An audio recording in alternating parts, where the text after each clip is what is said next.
ഇസ്രായേലിനെതിരായിട്ടുള്ള അക്രമം അമേരിക്കയ്ക്കെതിരായിട്ട് തിരിഞ്ഞാൽ സംഭവം തീർന്നു. നേരെ വെടി തീരും അവരെ. ഒരു മലയാളി നേഴ്സ് അവിടെ കൊല ചെയ്യപ്പെട്ടിട്ടുണ്ട്. ആ മലയാളി നേഴ്സിനെ കൊന്നതാരാ? ഹമാസാണ്. ആരുടെ ആയുധം ഉപയോഗിച്ചത്? ഇറാൻ്റെ ആയുധം ഉപയോഗിച്ചിട്ടാണ് കൊന്നത്.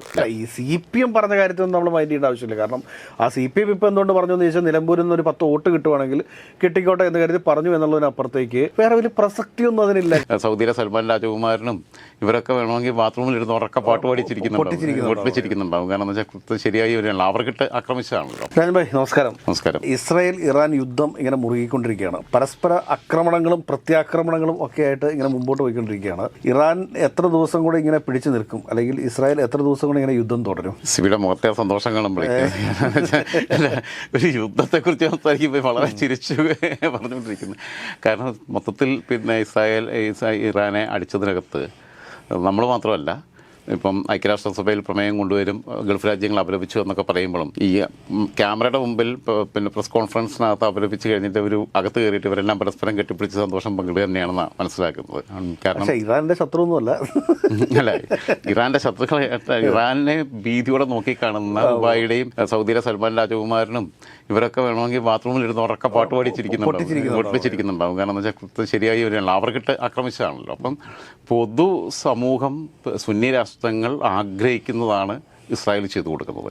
അത് ഇസ്രായേലിനോടുള്ള താല്പര്യം കൊണ്ടല്ല, ഇറാൻ തകർന്ന് കാണണം എന്നുള്ളതുകൊണ്ട്. ഇസ്രായേലും ഇറാനും തമ്മിലല്ല വിഷയം എന്നുണ്ടെങ്കിൽ ഇപ്പോൾ ഇസ്രായേൽ കയറിയിട്ട് ബഹറിനെ അടിക്കുക, അല്ലെങ്കിൽ ഖത്തറിനെ അടിക്കുക, അല്ലെങ്കിൽ സൗദി അറേബ്യ അടിക്കുക, ഈജിപ്തിനെ അടിക്കുക എന്ന് പറഞ്ഞു കഴിഞ്ഞാൽ വിഷയം വേറെയാവും, മാറും. പക്ഷേ ഇറാൻ എന്ന് പറയുന്നത് ഏറ്റവും വലിയ ഭീഷണിയായിട്ട് ഇവരെല്ലാം മുമ്പിൽ നിൽക്കുന്നതാണ്. ഇതാണ് സ്ഥിതി. അപ്പം കഴിഞ്ഞ ദിവസം നമ്മൾ കണ്ട കാര്യം, പിന്നെ ഇറാനിലെ ടെലിവിഷൻ ചാനലിൽ അവിടെ ശരിക്കും പറഞ്ഞാൽ ഇൻ്റർനെറ്റ് സംവിധാനങ്ങളെല്ലാം അവർ സ്വയം പിന്നെ ജനങ്ങൾക്ക് വിവരം കിട്ടാതിരിക്കാൻ വേണ്ടിയിട്ട് അവർ തന്നെ അതെല്ലാം ഫേസ് ചെയ്തിട്ടേക്കുക. പക്ഷേ ഈ സ്ഥാപനത്തിന് കൃത്യമായിട്ട് സംവിധാനങ്ങളുണ്ടായിരുന്നു.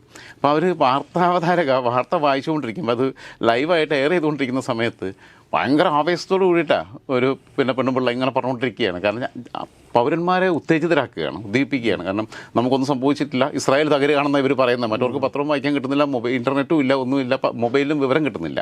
അപ്പോൾ അങ്ങനെ വരുമ്പോൾ ഇവർ പറയുന്നത് വിശ്വസിച്ച ആളുകളെ ജനങ്ങൾ ഇല്ലെങ്കിൽ സംഘടിച്ച് തെരുവിലിറങ്ങും എന്നുള്ളത് അറിയാം.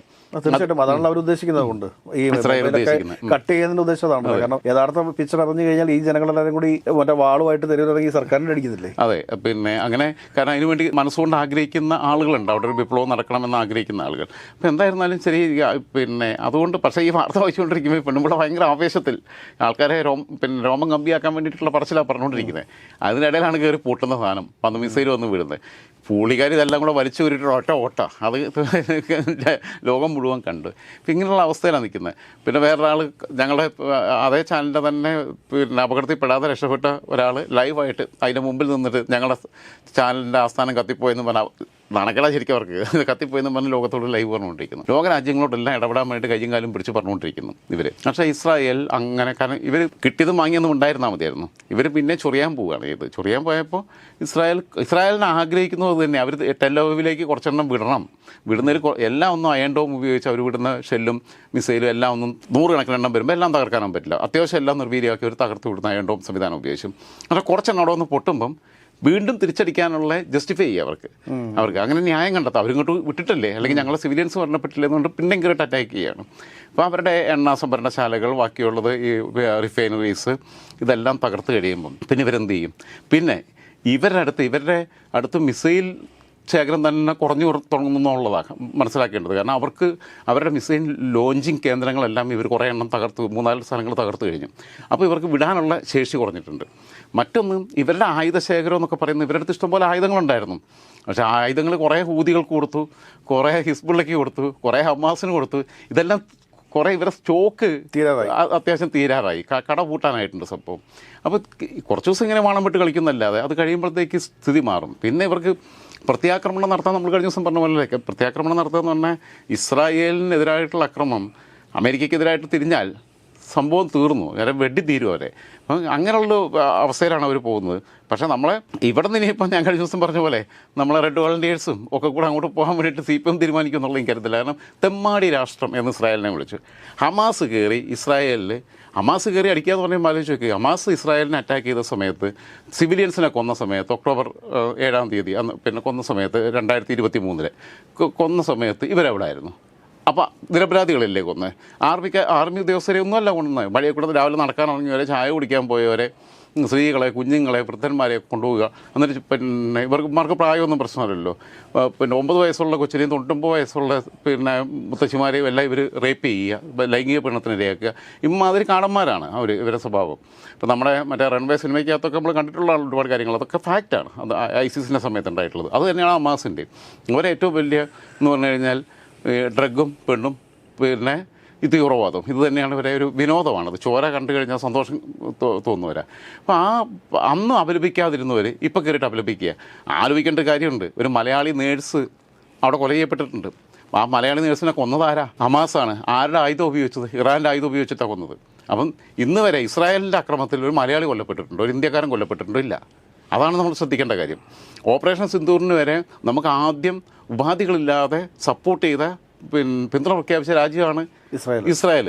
നമ്മൾ തിരിച്ച് നമ്മളുടെ അടുത്ത് അങ്ങനെ ഒരു ഫേവർ അവർ പ്രതീക്ഷിക്കുന്നുമില്ല. ഈ CPM പറഞ്ഞ കാര്യത്തിൽ നമ്മൾ മൈൻഡ് ചെയ്യേണ്ട ആവശ്യമില്ല. കാരണം ആ CPM ഇപ്പോൾ എന്തുകൊണ്ട് പറഞ്ഞു എന്ന് ചോദിച്ചാൽ, നിലമ്പൂരിൽ നിന്ന് ഒരു 10 വോട്ട് കിട്ടുവാണെങ്കിൽ കിട്ടിക്കോട്ടെ എന്ന് കരുതി പറഞ്ഞു എന്നുള്ളതിനപ്പുറത്തേക്ക് വേറെ വലിയ പ്രസക്തിയൊന്നും അതിനില്ല. കാരണം ഇതെന്താ ഈ പറയുന്നത്? കാരണം ഈ പണ്ട് ഞാനും മൂർഖനും കൂടി അവനെ കുത്തിക്കൊന്നു എന്നൊക്കെ പറയുന്ന പോലെയുള്ള ഞാനും EMS കൂടെ കൂടിയിട്ട ജാഥ നയിച്ചെന്ന് പറയാം പറയുന്നതിനപ്പുറത്തേക്ക് അതിന് വലിയ പ്രസക്തിയൊന്നുമില്ല. കാരണം അല്ല എന്ത് കാര്യമുണ്ട്? പിന്നെ ഉദ്ദേശിക്കുന്ന സാധനം ഇസ്രായേലിനെ സംബന്ധിച്ചിടത്തോളം ഉള്ള കാര്യം എന്താണെന്ന് വെച്ചാൽ അവിടെ നിർബന്ധിത സൈനിക സേവനമുണ്ട് 2 വർഷം.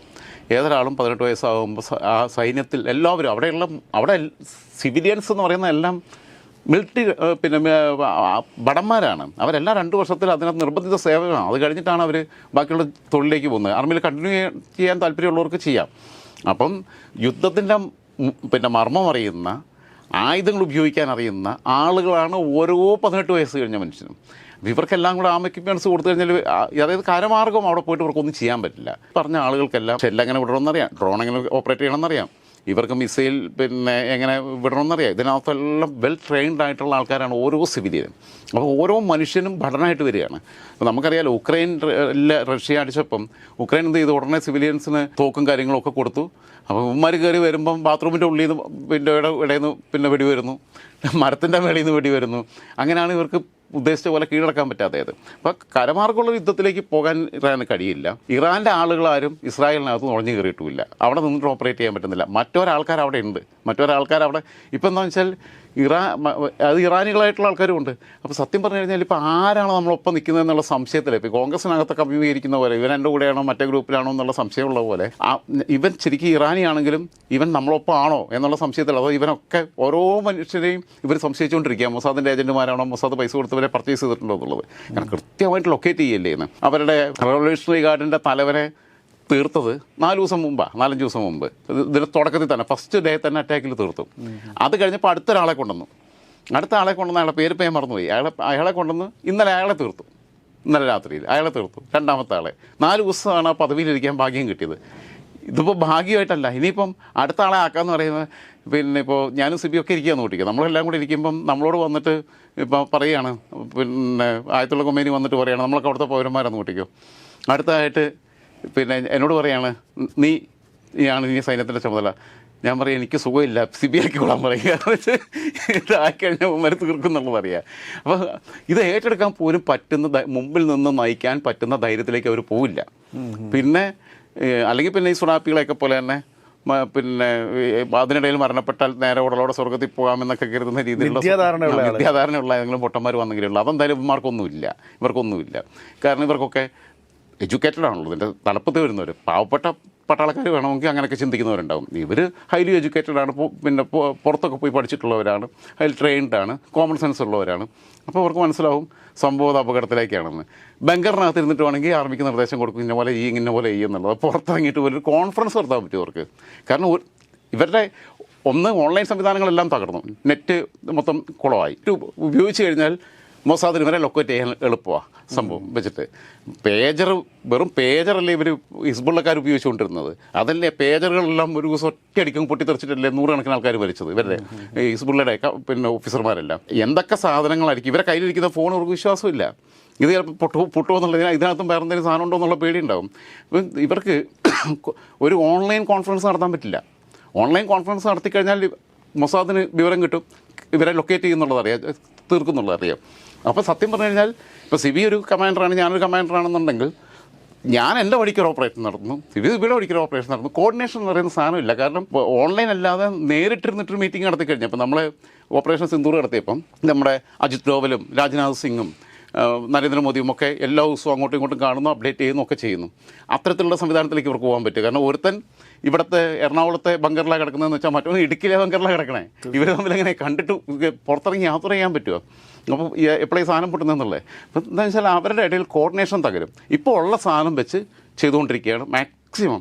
അതായത് യുദ്ധത്തിൻ്റെ അവസാന ഘട്ടത്തിൽ പ്രയോഗിക്കേണ്ടത് മുഴുവൻ അവരിപ്പോൾ ആദ്യമേ പ്രയോഗിക്കുന്നു എന്ന് പറഞ്ഞാൽ, മിസൈലുകൾ വരെ വിടുന്നു എന്ന് പറഞ്ഞു കഴിഞ്ഞാൽ, മറ്റവരുടെ F-30 ഉൾപ്പെടെയുള്ള പല പോർ വിമാനങ്ങളും വെടിവെച്ചിട്ടെന്ന് പിന്നെ ഇറാൻ അവകാശപ്പെടുന്നുണ്ട്. സ്വാഭാവികമായിട്ടും സംഭവിക്കും. ചിലപ്പോൾ പലതും പോകുമ്പോൾ ഇപ്പോൾ ഓപ്പറേഷൻ സിന്ദൂറിൽ നമ്മളുടെ ഫൈറ്റർ എയർക്രാഫ്റ്റ്സ് വരെ നഷ്ടപ്പെട്ടു എന്നുള്ളത് പറയാതെ സംഭവിച്ചിട്ടുണ്ട്. പരോക്ഷമായിട്ട് ആർമി ഒഫീഷ്യൽസ് പിന്നീട് സംഭവിച്ചിട്ടുണ്ട്. അപ്പോൾ അതൊക്കെ അത്തരം ലോസൊക്കെ ഉണ്ടാവും. ഈ ലോസ് മുമ്പിൽ കണ്ടിട്ടാണല്ലോ ഇവർ ചെയ്യുന്നത്. നഷ്ടം ഉണ്ടാവില്ല എന്ന് കരുതിയിട്ട് ആരെങ്കിലും ഇതിന് നിൽക്കുമോ? നമ്മൾ എന്ത് കാര്യത്തിന് പോയാലും നായാട്ട് നടത്താൻ പോയി കഴിഞ്ഞാലും കാലേ മുള്ളു കുത്തും, ബാക്കിയുള്ളതൊക്കെ നമുക്കറിയാം. ചിലപ്പോൾ വീഴും, ചിലപ്പോൾ പിന്നെ ഒരു പരിക്ക് പറ്റും, മുറിവ് പറ്റും എന്നൊക്കെ അറിയാം. അത് അറിഞ്ഞിട്ടാണ്.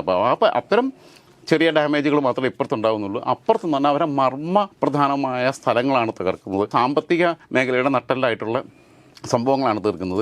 പിന്നെ ബാക്കിയുള്ള ഗൾഫ് രാജ്യങ്ങൾ ഞാൻ നേരത്തെ പറഞ്ഞ പോലെ തന്നെ പ്രമേയമൊക്കെ പാസ്സാക്കും. ഭയങ്കര വൈകാരികമായിട്ട് ഇസ്രായേൽ ചെയ്യുന്നത് കാടത്തരമാണ് എന്ന് പറഞ്ഞിട്ട് തിരിച്ചു കഴിയുമ്പോൾ ഇങ്ങനെ ചിരിക്കും. ഇതാണ് പരിപാടി ഉണ്ടാകുന്നത്. ക്യാമറയുടെ മുമ്പിൽ മാത്രമുള്ള അഭിനയമാണ് നടക്കുന്നത്. പക്ഷേ ഇതിന് ഏറ്റവും കൂടുതൽ ഒരു അവസാനം എന്ന് പറയുന്നത് എന്തായിരിക്കും? പൂർണ്ണമായിട്ടും ഇറാൻ വാനിഷ്ഡ്. പക്ഷേ ഒരു കാര്യമുണ്ട്, അവരടുത്തുള്ള യുറേനിയം ശേഖരം ഇവർ സൈസാക്കും. അത് കഴിയാതെ, കാരണം ഇനിയിപ്പോൾ ആണവോർജ്ജത്തിലേക്ക് പോകാനും പറ്റില്ല. സയൻറ്റിസ്റ്റ് എന്ന് പറഞ്ഞു കഴിഞ്ഞാൽ പിന്നെ ഇപ്പോൾ വെടിവെക്കാൻ പഠിപ്പിക്കാമെന്ന് പറഞ്ഞാൽ 2 ദിവസം പഠിപ്പിച്ചാൽ മതി. സയൻറ്റിസ്റ്റുകളെ, ശാസ്ത്രജ്ഞന്മാരെ, ഈ മേഖലയിലെ ശാസ്ത്രജ്ഞന്മാരെ ഉണ്ടാക്കിയെടുക്കാൻ പറ്റുമോ? ഐ സ്കിൽഡ് അത് വർഷങ്ങൾ കൊണ്ടല്ലേ ഒരാൾ സയൻറ്റിസ്റ്റ് ആവുന്നത്. അപ്പോൾ ഈ ആറ്റമിക് എനർജിയിലേക്കുള്ള അവരുടെ പോക്ക് കടിഞ്ഞാണിടുക എന്നുള്ളത് തന്നെയായിരുന്നു ഇസ്രായേലിൻ്റെ ലക്ഷ്യം. അത് ലോകം മുഴുവൻ ആഗ്രഹിക്കുന്നതാണ്. മറ്റുള്ളവരെല്ലാം പ്രതിരോധത്തിന് വേണ്ടിയിട്ടാണ്. മാത്രമല്ല ഇവരടുത്ത് ഇപ്പോൾ സംഭവമൊന്നും ഇല്ല എന്നുള്ളത് മനസ്സിലായില്ല. ഇവർ പറഞ്ഞല്ലോ ഞങ്ങളെ പിന്നെ പാകിസ്ഥാൻ സഹായിക്കും, പാകിസ്ഥാൻ്റെ അടുത്ത് ആണവായുധം ഉണ്ടെന്നാണ് പറഞ്ഞത്. പാകിസ്ഥാൻ്റെ പ്രതിരോധ മന്ത്രി പറഞ്ഞു ഞങ്ങളെ സുരക്ഷയ്ക്ക് വേണ്ടിയിട്ട്, അല്ലാതെ അവിടെ കൊണ്ടിടാനുള്ളതല്ല എന്ന് പറഞ്ഞു. അവർ തള്ളിക്കളഞ്ഞു. അപ്പോൾ ഇറാൻ കരുതിയത് ഇവർ സഹായിക്കുന്ന കരുതി. പിന്നെ പാകിസ്ഥാനും ഇവരുമായിട്ട് വല്ലാതെ കൈ കൊടുക്കത്തില്ല. കാരണം ഷിയ മുസ്ലിങ്ങളാണ്. പാകിസ്ഥാനിൽ പോലും ഈ എത്രയും പിന്നെ ഗ്രൂപ്പുകൾക്കകത്ത് ഇറാന് വേറെ രീതിയിലുള്ള ലക്ഷ്യങ്ങളുണ്ട്. പാകിസ്ഥാനിൽ ഷിയ വിഭാഗമുണ്ട്. അവരെ പ്രൊമോട്ട് ചെയ്യുകയും ഭൂരിപക്ഷം സുന്നി മുസ്ലിങ്ങളാണ്. അപ്പോൾ അവരെ തകർക്കുകയും ചെയ്യുക എന്നുള്ളൊരു ലക്ഷ്യം ഇവർക്കുണ്ടെന്നുള്ളതുകൊണ്ട് നമ്പത്തില്ല. വേണ്ട കച്ചവടത്തിനൊക്കെ അങ്ങോട്ടും ഇങ്ങോട്ടും ഡീൽ ചെയ്യും. പിന്നെ ഇവർക്ക് ഞാൻ പറഞ്ഞില്ല, ഇവർ ആയുധ ശേഖരങ്ങൾ പലയിടത്തായിട്ട് കൊണ്ടുപോയി ഇട്ട് കൊടുത്തു കഴിഞ്ഞു ഇവർക്ക്. അപ്പോൾ അതിൻ്റെ കഴപ്പങ്ങ് മാറി കിട്ടിയെന്നുള്ളതാണ് ഇപ്പോൾ സംഭവം പറ്റിയിട്ടുള്ളത്. ഇപ്പോൾ ഇവർക്കെടുത്ത് ഉപയോഗിക്കാനില്ല എന്നുള്ളതാണ്. ഇവർ മിസൈലൊക്കെ ഇപ്പോഴേ വിട്ട് ഈ രീതിയിലുള്ള. പക്ഷേ ചില പത്രവാർത്താ മാധ്യമങ്ങളൊക്കെ ഇറാൻ ഇസ്രായേലിനെ ശക്തമായി തിരിച്ചടി നൽകിക്കൊണ്ടിരിക്കുകയാണെന്നുള്ള രീതിയിലൊക്കെ വാർത്തകൾ പ്രസിദ്ധീകരിക്കുന്നുണ്ട്. ഇപ്പം മീഡിയ വൺ ചാനൽ, അതൊക്കെ ഒരു തമാശയാണ്, എന്നാലും ഈ മീഡിയ വൺ ചാനലിലൊക്കെ വരുന്ന ചില വാർത്തകൾ പൂർണ്ണമായിട്ടും ഇസ്രായേലിന് ശക്തമായ പ്രഹരം ഏൽപ്പിച്ചുകൊണ്ടിരിക്കുകയാണെന്ന് പറയുന്നത്. അല്ല, പിന്നെ ജമാഅത്തെ ഇസ്ലാമിക്കാരും മീഡിയ വൺ ചാനലുകാരും ഒന്നും ഉറക്കമില്ല. സത്യത്തിൽ പറഞ്ഞു കഴിഞ്ഞാൽ ഇവർ അടുപ്പൂട്ടി ചർച്ച നടത്തി യുദ്ധതന്ത്രങ്ങൾ പറഞ്ഞു കൊടുത്തുകൊണ്ടിരിക്കുകയാണ്. അവരെ സ്വപ്നങ്ങളാണ് പറഞ്ഞുകൊണ്ടിരിക്കുന്നത്. അവർ പറയുന്നത് ഇസ്രായേലിന് കനത്ത തിരിച്ചടി എന്ന് പറയുന്നതാണ്. തിരിച്ചടി ഉണ്ടാവാതിരിക്കും. ഇറാൻ എന്തായാലും മോശമുള്ള രാജ്യമൊന്നുമല്ലല്ലോ. ഈ ഇറാഖുമായിട്ട് വർഷങ്ങളോളം യുദ്ധം നടത്തി പിടിച്ചു നിന്നതല്ലേ.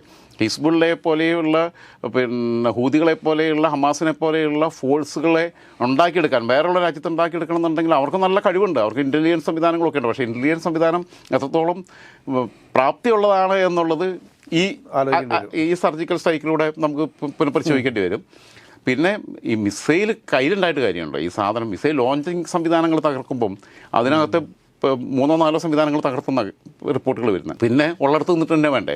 വെടിയുണ്ട കയ്യിലുണ്ടായിട്ട് കാര്യമുള്ളൂ, തോക്ക് കയ്യിൽ വേണ്ടേ? എന്നാലല്ലേ വെടിവെക്കാൻ പറ്റുള്ളൂ. തോക്കില്ലാതെ ഉണ്ട വെച്ചിട്ട് ശേഖരിച്ചിട്ടുണ്ടെന്നുള്ളത് ഇത് മുഴുകി തിന്നാൻ പറ്റുമോ?